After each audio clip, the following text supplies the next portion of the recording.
शांत जी ने सबसे पहले कहा कि अभी जो 70वीं परीक्षा हुई है, इस पे विद्यार्थी आंदोलन पर है, तो इसको हम लोग कंधा लगाएंगे, इनके आंदोलन को आगे बढ़ाएंगे।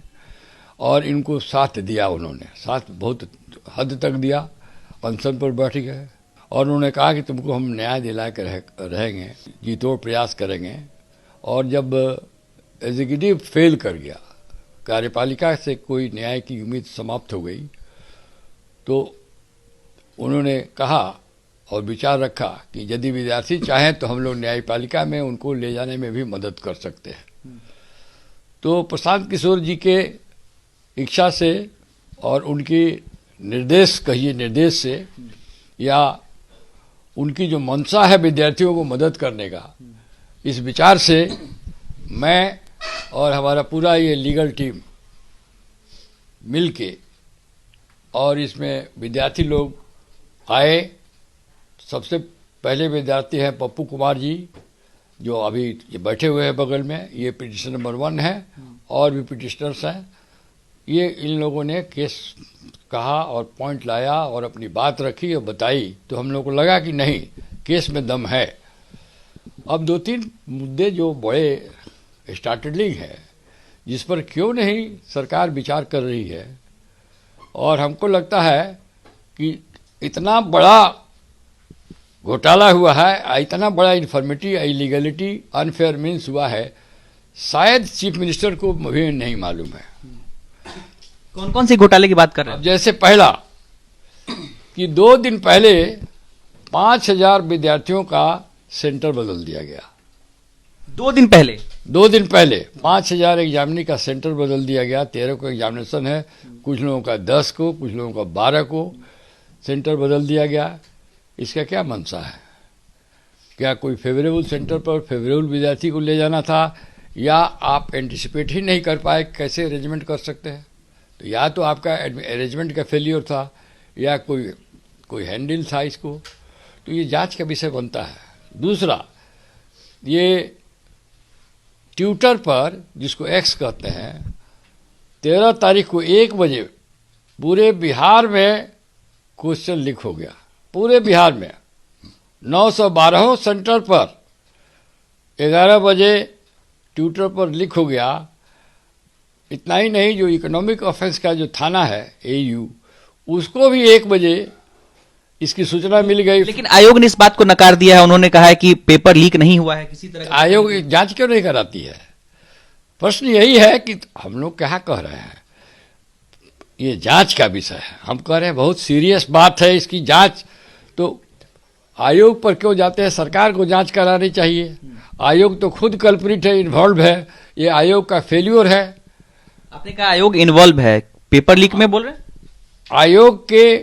आयोग अपने आप नहीं इन्वॉल्व होता है। आयोग के पदाधिकारीगण, पदाधिकारी में सब नहीं, कुछ पदाधिकारी हैं, आयोग के पदाधिकारी, आयोग के भी पदाधिकारी, जिस बड़ा आरोप आप लगा रहे हैं। हम आरोप नहीं लगा रहे हैं। AU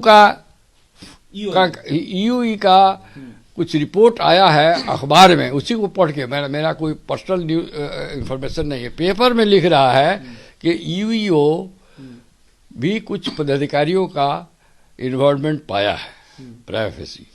तो EU को भी जांच क्यों नहीं करने दिया जा रहा है? जांच का विषय है, बहुत सीरियस मैटर है।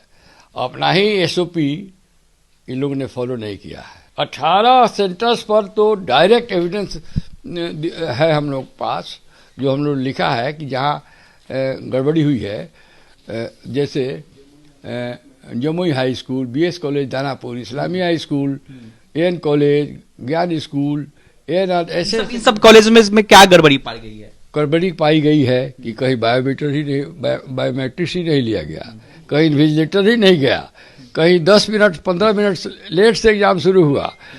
और देखिए ना, some official came and turn off the, अच्छा, SOP के अनुसार हर जगह जैमर लगाना है, तो जैमर नहीं लगा।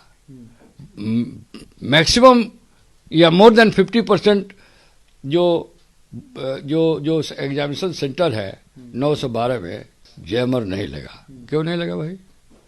और विद्यार्थी बहुत से स्टेशनों पर मोबाइल लेके गए अंदर, जैमर नहीं है, मोबाइल लेके गए हैं, क्या समझ सकते हैं इसके पीछे क्या क्या क्या अनफेयर मीन्स, इससे बड़ा क्या हो सकता है। एसओपी के अनुसार है कि जब बंडल ऑफ क्वेश्चन हो तो विद्यार्थी एग्जामिनी के सामने खोला जाएगा।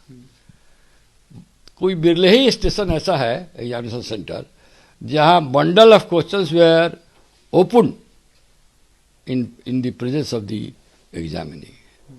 इसके पीछे क्या है, और ऐसा ऐसा प्राइवेसी एविडेंस मिला। अब जैसे बापू सभागार का ही ले लीजिए, तो बापू सभागार में 173 ही सेट ऑफ क्वेश्चंस आया, 100 इन प्लेस ऑफ 192। क्यों हुआ, क्या कमीशन को पता नहीं था? सबसे बड़ा स्ट्रैटेजी है कि बापू सभागार का सुपरिटेंडेंट का डेथ हो गया, तो रिपोर्ट किसने दिया, और वो डेथ कैसे हुआ? इतना प्रेशर में तो नहीं हो गया कि जो इतना बड़ा इलीगलिटी देखा, बेचारे प्रेशर में उससे से during the course of examination he that. तो अब क्या बात है क्या नहीं है, तो ये भी तो जांच के विषय है। जांच करने से क्यों भाग रहे हो? और सरकार कह देती है कि पब्लिक सर्विस के विषय जांच करेगा, तो क्या जांच करेगा भाई? वो तो खुद ही इन्वॉल्व है, उसी का अफेयर्स है, उसी का फेल्योर है। अब पुराने ज़माने में विद्वान लोगों को पब्लिक सर्विस कमीशन का चेयरमैन बनाया जाता था। हम लोग के ज़माने में जब हम लोग स्टूडेंट थे तो डॉक्टर राम अवतार शुक्ल थे, कुमार बिमल इधर हाल फिलहाल में इतने बड़े स्कॉलर अपने सब्जेक्ट के, उनको बनाया गया। अभी रिटायर्ड ऑफिसर जो सर्विस गवर्नमेंट का सर्विस देने के लिए नाकाफ़ी माना जाता है 60 के बाद, इसीलिए ना उसको रिटायर करा दिया जाता है। और रिटायरमेंट के दिन उसको इतनी बड़ी रिस्पॉन्सिबिलिटी आप दे रहे हैं जिसका कोई मास्टर सर्वेंट रिलेशन नहीं है गवर्नमेंट से, न कोई अकाउंटेबिलिटी है, न उसी के किसी के प्रति आंसरेबल हैं। अब ऐसे लोगों के हाथ में एग्जामिनेशन बॉडी दे दिया जा रहा है, तो क्या होगा? उनका क्या इंटरेस्ट है इसको प्रोटेक्ट करने का? They are not very serious. हम तो लगता है कि 4 लाख विद्यार्थियों का एग्जामिनेशन करने का बिहार पब्लिक सर्विस को बूता नहीं है। उनके पास न इतना बड़ा इंफ्रास्ट्रक्चर है, न इतना बड़ा विल है, और माफिया का जो बिहार में एक जो सर्किल बना हुआ है उससे निकल नहीं पा रहे हैं ये लोग, उसी में घुस जा रहे हैं।